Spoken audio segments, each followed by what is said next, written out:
जय हिंद दोस्तों। आज हम केमिस्ट्री का पार्ट 2 लेके आए हैं। केमिकल रिएक्शन इक्वेशन, समीकरण संतुलित, यानी पहले ही चैप्टर का दूसरा पार्ट है। तो आपका हम वहां तक पहुंचा दिए थे। अब यहाँ पर देखिए दोस्त, यहाँ हमें क्या पढ़ना है पार्ट दूसरे में? मूल समीकरण या ढांचा समीकरण, ये चीज हमें क्या है पढ़ना है। ठीक है, इसके पहले हम और आप चीज को आपको समझा दिए थे। ठीक है, तो आज मूल समीकरण या ढांचा समीकरण। किसी रासायनिक, देखो यहाँ हमने आपको पूरा लिख दिया है, किसी रासायनिक समीकरण में क्रिया कारकों की उत्पादों में परिवर्तन के मध्य तीर का चिन्ह लगाते हैं। ठीक है, तो क्रिया कारकों की उत्पाद जो होता है, जो मतलब दो या दो से अधिक पदार्थ, तो रासायनिक क्रिया कहेंगे, एक नया पदार्थ का निर्माण करके जो वही नया प्रोडक्ट उत्पन्न करेगा। जैसे यहाँ एक हम दिखा दे रहे हैं आपको। अब ये देखो उत्पाद बन रहा है ना, तो तीर के द्वारा दर्शाया गया है। ये इसके तीर का चिन्ह लगाते हैं और तीर के चिन्ह के बाईं और लेफ्ट हैंड साइड क्रिया कारकों को तथा दाईं और आरएचएस उत्पादों को लिखा जाता है। इसका मतलब लेफ्ट हैंड साइड और दाईं और आरएचएस का राइट हैंड साइड उत्पादों को लिखा जाता है। मतलब दाईं और आरएचएस, यानी देखो ऐसे ही समझ लीजिए, इस तरफ क्या लिखा गया है राइट हैंड साइड को, ये राइट है। ठीक है, इस तरफ क्या है उत्पादों पे लिखा गया है। बोल रही इतनी बात क्लियर है। अब यहाँ देखिए रासायनिक समीकरण का महत्व क्या है। कोई भी रासायनिक समीकरण अब क्रिया में भाग लेने वाले अभिकारक या अक्रिया के पश्चात उत्पादों की जानकारी देता है। देखो महत्व क्या है, ये पता चलता है कि अगर जैसे दो या दो से अधिक पदार्थ आपका निर्माण किए तो एक नया पदार्थ निर्माण होगा, उसमें क्या होगा, हाँ नए उत्पाद की जानकारी मिलेगी, यार नया आइटम कुछ मिला है। अब इसे आप समझ सकते हो। हाँ, माँ बाप जो रहते हैं, एक नया लड़का उत्पन्न हो जाता है, एकदम आप फाड़ू समझ सकते हो। अब यहाँ देखो अभिकारक तथा उत्पादक के अणुओं के संगठन की जानकारी प्राप्त होता है। अभिकारक या तथा उत्पाद मतलब जो अभिकारक, इस तरफ आपका रिएक्टेंट जो होता है और उस तरफ क्या जो नया पदार्थ प्रोडक्ट बनेगा, उसमें आपकी हाँ संगठन की मात्रा मतलब कितना चीज क्या क्या मिलकर क्या बना है, ये चीज की जानकारी मिलती है। अणुओं की संख्या व द्रव्यमान के अनुपात का पता चलता है। अणुओं की संख्या मतलब जो अणु होते हैं, अणु का मतलब हम आपको पहले ही बता दिए O2 N2, हाँ ये जो मिक्स होते हैं अणु। ठीक है, इनके अणुओं के कितना वजन है, इन सब का अनुपात का पता चलता है। इसमें ये रासायनिक समीकरण का महत्व है। ठीक है, इतना आप एक बार स्क्रीनशॉट लीजिए, उसके बाद हम फिर और आगे आपको बताते हैं।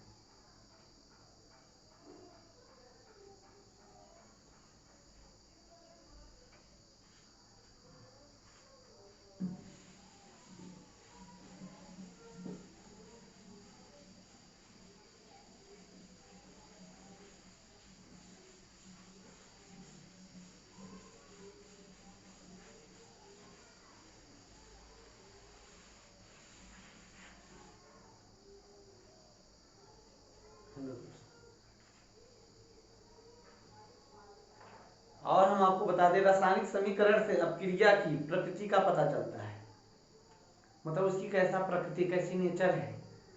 आयतन ज्ञात होता है, आयतन भी आपका ज्ञात हो सकता है। और रासायनिक समीकरण की कुछ सीमाएं होती हैं, रासायनिक समीकरण की कुछ सीमाएं होती हैं। वो सीमाएं क्या होती हैं? अब ये देखो कभी कभी ऐसे ही क्वेश्चन पूछ लेता है कि रासायनिक समीकरण की सीमा क्या होती है। तो इसमें अभिकारक या उत्पादों की भौतिक अवस्था के संबंध में कोई जानकारी नहीं प्राप्त होती। इसमें क्या नहीं प्राप्त होता है मेरे दोस्त? अभिकारक, अभिकारक उत्पादों की भौतिक अवस्था में, अभिकारक अभिकारक या उत्पादों की भौतिक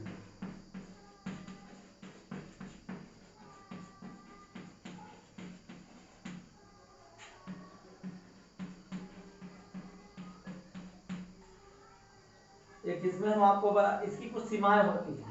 रासायनिक समीकरण की, रासायनिक समीकरण की कुछ सीमाएं होती हैं। सीमाएं, लिमिटेशन, कई बार पूछ लिया जाता है पेपर में। तत्कारक उत्पाद की भौतिक अवस्था में के संबंध, अवस्था के संबंध में कोई जानकारी नहीं प्राप्त होती है। संबंध में कोई जानकारी नहीं प्राप्त होती है, कोई भी जानकारी नहीं प्राप्त होती है, जानकारी प्राप्त होती है। ठीक है। अब 11 क्या, उत्पाद की भौतिक अवस्था के संबंध में कोई भी जानकारी नहीं प्राप्त होती है सीमा में। ये फर्स्ट आपका पॉइंट हो गया। अब समझिए, ये पॉइंट का पता नहीं चलता, ये पहला पॉइंट हो गया। अब दूसरा क्या हो गया,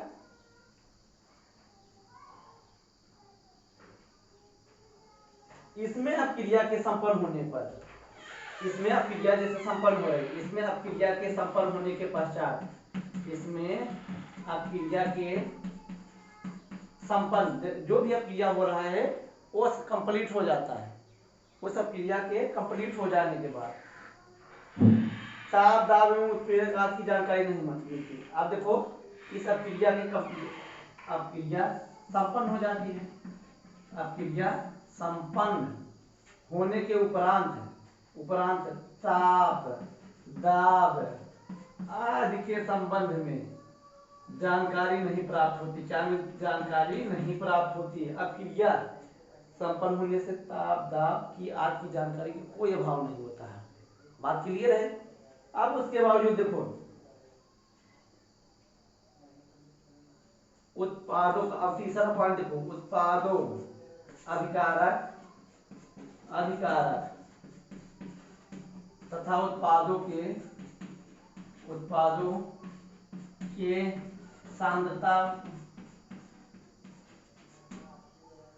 सांद्रता का मान ज्ञात नहीं होता, मान ज्ञात नहीं होता है। प्रकाश ध्वनि की, यानी और एक पॉइंट लिखो, देखो, प्रकाश ध्वनि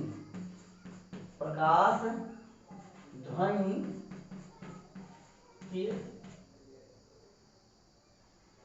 प्रकाश ध्वनि ऊष्मा मुक्त आज की जानकारी भी नहीं होती। देखो कितने पॉइंट हो गए मेरे दोस्त, सभी कोई बढ़िया से देखिए, समझिए। रासायनिक समीकरण की सीमाएं, अब क्या रहा, उत्पाद की भौतिक अवस्था में कोई भी जानकारी नहीं मिलती। और यहाँ पर देखिए, इसमें अब क्रिया संपन्न होने के बावजूद ताप दाब की आदि की जानकारी कोई नहीं मालूम, कितना ताप कितना दाब है। और फिर देखिए यहाँ अब क्या है, तथा उत्पादों की सांद्रता का ज्ञान नहीं होता, कितना सांद्रता है, कॉन्सेंट्रेट कितना है, नहीं मालूम होता। अब प्रकाश की ध्वनि, अब देखो, प्रकाश की ध्वनि तथा ऊष्मा कितना मुक्त हो रहा है, इसकी भी जानकारी नहीं होती है। ये क्या है, सीमाएं, रासायनिक समीकरण की सीमाएं हैं। उत्क्रमणीय अनुत्क्रमणीय अपक्रिया ज्ञात नहीं होती, और ये भी नहीं क्लियर होता उत्क्रमणीय अपक्रिया है कि अनुत्क्रमणीय अपक्रिया है। उत्क्रमणीय तथा अनुत्क्रमणीय, रिवर्स एंड नॉन रिवर्स, ठीक है, पता ही नहीं चलता। इतने चीज आपको पॉइंट है, यानी यहाँ पर क्या है, उत्क्रमणीय तथा अनुत्क्रमणीय का पता नहीं, तथा उत्क्रमणीय का पता नहीं चलता, उत्क्रमणीय ज्ञान का पता नहीं चलता। इतने आपको पॉइंट पर है। हाँ, ये दिमाग में आप समझ लीजिए। अब उसके बाद हमें क्या जानना है, रासायनिक अपक्रियाओं के प्रकार। क्या जानना है, रासायनिक अपक्रियाओं के प्रकार। ठीक है, ये बढ़िया ध्यान रखिएगा, कई बार पेपर में आ ही जाता है।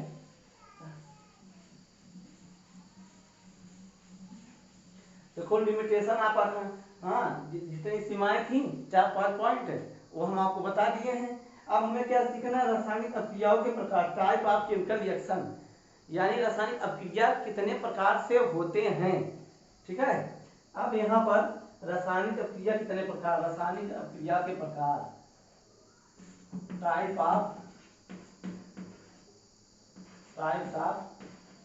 केमिकल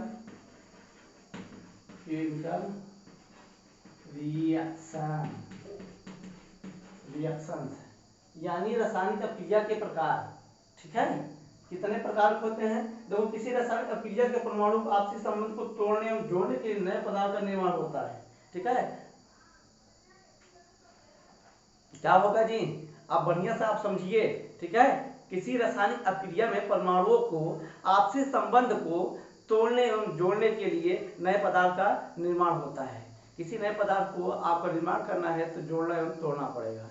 ठीक है, तो इस अनुसार कितने भाग में बांटा गया है? हाँ, निम्न प्रकार से कह सकते हो। ठीक है, तो हम पहला लेते हैं रासायनिक। पहला क्या है? संयोजन। ठीक है, कौन सा? संयोजन अभिक्रिया। पहला हम आपको बताएंगे क्या है? संयोजन अभिक्रिया। अब यहाँ को बढ़िया ध्यान रखिएगा, केमिकल कितने प्रकार के होते हैं। पहला क्या है? संयोजन रिएक्शन, यानी संयोजन अभिक्रिया। ठीक है, संयोजन अभिक्रिया। ठीक है, अब इसमें लिखना ऐसी अभिक्रिया जो दो या दो से अधिक पदार्थ मिलकर। अब देखो संयोजन अभिक्रिया किसे कहेंगे? ऐसी अभिक्रिया। कैसी अभिक्रिया? ऐसी अभिक्रिया, ऐसी अभिक्रिया जो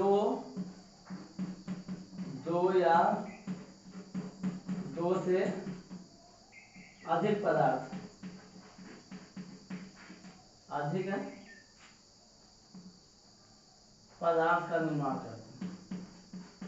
ऐसी अभिक्रिया जो दो या दो से अधिक पदार्थ का निर्माण करके क्या करेगी?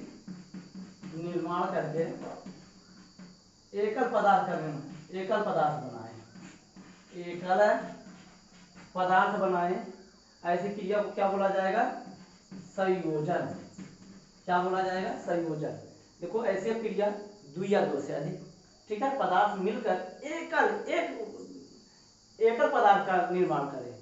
ठीक है, ऐसे को क्या बोलेंगे? संयोजन। मतलब ऐसे आप सोचिए। ठीक है, जो जैसे दो लोग हैं, जो लोग कहते हैं ना दो जिस्म एक जहां, मतलब दो लोग हो और जा इतना चिपक जाइए पता ही ना चले कि भैया कौन है, मतलब ये संसार। ठीक है, अब यहाँ जैसे हम एक आपको एग्जाम्पल के जरिए बताते हैं। किसके अनुसार? एग्जाम्पल के। ठीक है, किसके अनुसार? एग्जाम्पल के। अब देखो CaO प्लस H2O है। क्या है? CaO plus H2O। हम एक आपको रिएक्शन समझाते हैं। ठीक है, अब यहाँ देखो हम आपको एग्जाम्पल दिखा रहे हैं। Ca इधर नहीं, इधर कर दें। ठीक है, तो हम यहाँ आपको समझा रहे हैं CaO प्लस H2O। अब देखो मेरे दोस्त, ये दो या दो से अधिक है कि नहीं? दो है। ठीक है, दो रिएक्टेंट है क्या है? अब यहाँ देखो Ca कैल्शियम है, ऑक्साइड है, प्लस ये क्या है? जल है। ये कैल्शियम ऑक्साइड है और ये क्या है? जल है। अब यहाँ आप समझिए क्या बनाएगा। अब यहाँ पर आप देखिए ACaOH। देखो यहाँ पर क्या बना देगा? Calcium hydroxide. क्या बना देगा? कैल्शियम हाइड्रोक्साइड बना देगा। क्या बना देगा? कैल्शियम हाइड्रोक्साइड प्लस क्या हो गया? कुछ उसमें अब इधर देखो हम थोड़ा सा इरेज कर दे रहे हैं। ठीक है, कैल्शियम हाइड्रोक्साइड प्लस क्या होगा? कुछ ऊष्मा मुक्त होगी। ठीक है, कैल्शियम हाइड्रोक्साइड। अब देखो CaOH ट्वाइस क्या होगा? CaOH ट्वाइस प्लस क्या? ऊष्मा। देखो, ठीक है, ये समीकरण संतुलित है। ठीक है, इतनी बात क्लियर है। ये संयोजन अभिक्रिया है। बात समझ में आई कि नहीं आई? और इसके बाद अगर जिसको समीकरण संतुलित नहीं आता, हम एक वीडियो बना दिए हैं, उसमें आप जाके देख सकते हैं पूरा कंप्लीट रूप से। उसमें पूरा आपको सिर्फ हम यही बताए हैं केमिकल रिएक्शन कैसे किया जाता है। ठीक है, उसमें आप जाके देख लीजिएगा, नहीं तो हम आपको जितना हो सके उतना खुद यहाँ बता देंगे।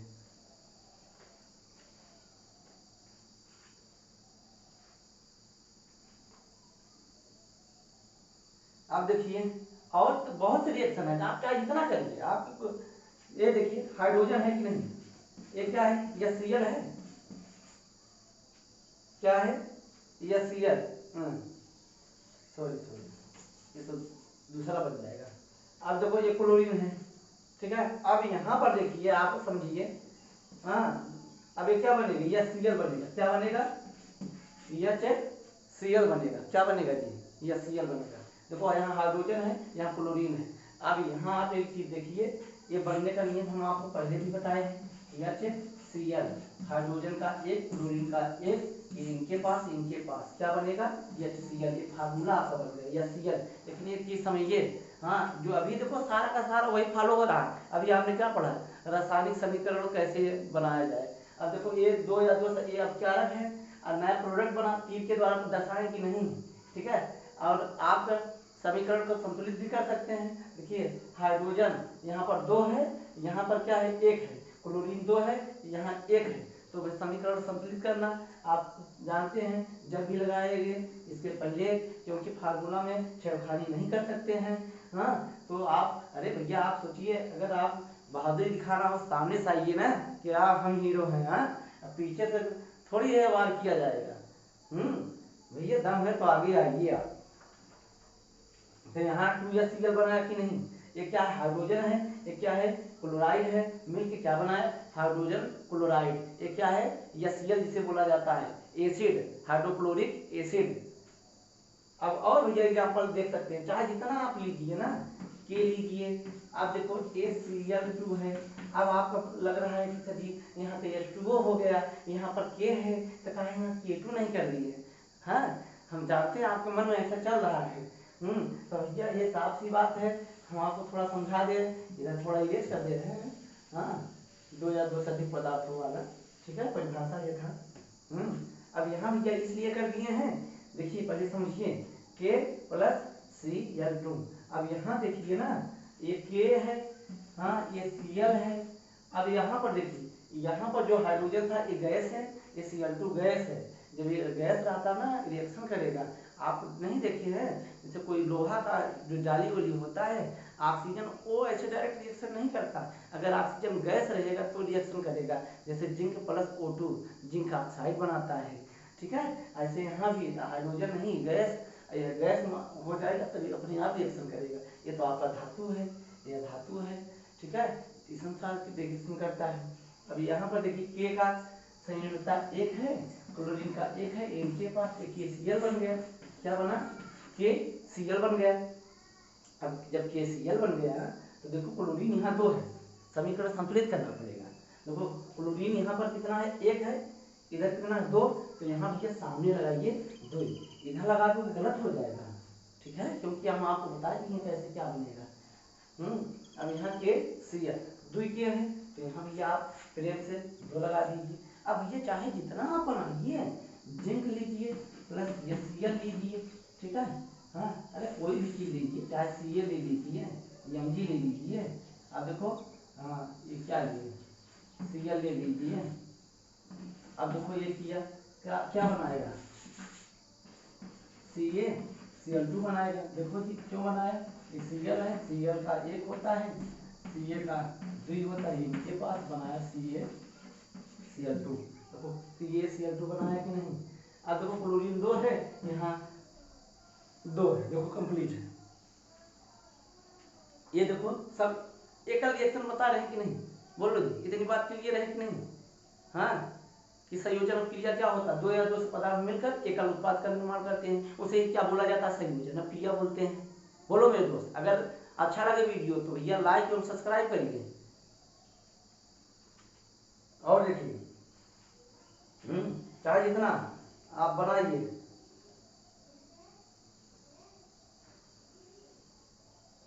अब देखो कोयले का दहन करने पर, देखो कोयले का दहन करने पर देखो कार्बन क्या मिलता है, कार्बन + ऑक्सीजन। अब इनको बना दो क्या मिलेगा, कार्बन CO2, सीधा सीधा ऐसे मिल जाएगा, ठीक है, एक आपका सीधा का सीधा CO2 मिल जाएगा। इतनी बात समझ, स्क्रीनशॉट लीजिए, फिर हम आपको आगे ले चलते हैं, ठीक है। ये भैया थोड़ा सा आगे चलते हैं, हाँ?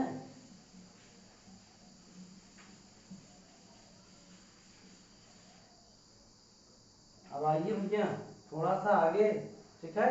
वियोजन अब क्रिया किसे कहेंगे, वियोजन डिकम्पोजिशन रिएक्शन, डिकम्पोजिशन वियोजन, नाम में लिखा वियोजन मतलब है टूटना, वियोजन जो जिसे देखो वियोजन मतलब वियोजन क्रिया, देखो नाम है वियोजन मतलब टूटना। जब देखिए भगवान श्री कृष्ण जब मथुरा छोड़ नहीं कहाँ थे, गोकुल में थे ना, गोकुल से छोड़ कर जब जा रहे थे तो देखो वहाँ की सखियाँ क्या है, बिल्कुल व्याकुल हो गई थी कि नहीं। मतलब जैसे या एक हाँ लड़की की शादी होती है तो जब विदाई होने लगती है तो देखो वियोग उत्पन्न होता है, दुख उत्पन्न होता है, यानी अलगाव, वो अपने परिवार से अलग हो रही है। यहाँ वियोजन, बी प्लस योजन मतलब अलग होना, ठीक है। तब वियोजन क्रिया यानी वियोग उत्पन्न हो रहा है, बार बार भैया वियोग उत्पन्न हो रहा है। कड़ा हमारी प्रियंका जा रही है। अरे भैया पढ़ लीजिए बढ़िया से, बहुत आ जाएगी, ठीक है। आ जाइए वियोजन। अब क्रिया के एकल अपकारक टूट टूट कर छोटे छोटे उत्पादों में प्रदान करता है। अब यहाँ देखो जी,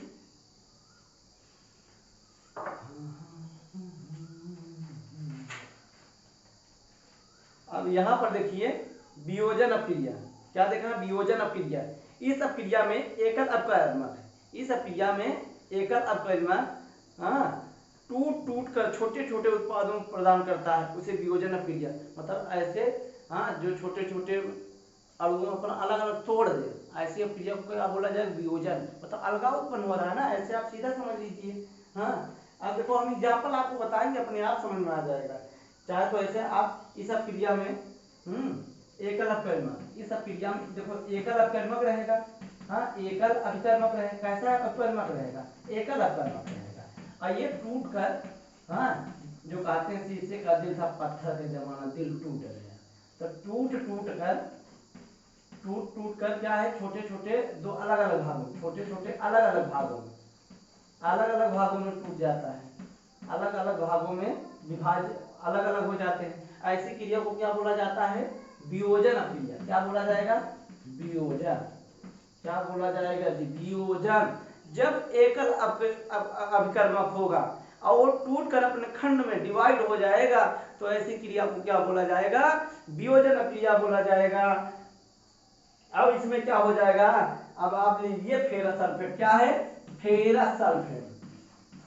ये क्या है, सॉलिड है, फेरस सल्फेट है, ठीक है। अब इसमें क्या होगा, उष्मा, ये ऐसे अगर चिन्ह लगा दिया जाए तो ये समझिए क्या हीट का चिन्ह है, उष्मा का चिन्ह है। और यहाँ पर देखिए जब उष्मा का है या हीट का चिन्ह है, ठीक है, तो आप यहाँ फेरस सल्फेट है। अब जब भैया इसमें उष्मा दोगे, गर्म कर दोगे, किसमें टूटेगा, Fe2O3 फेरस ऑक्साइड टूटेगा। और इसमें किसमें टूटेगा, खंड होगा सल्फर डाइऑक्साइड। किसमें टूटेगा, सल्फर डाइऑक्साइड गैस में टूटेगा। किसमें टूटेगा, सल्फर डाइऑक्साइड गैस में टूट जाएगा।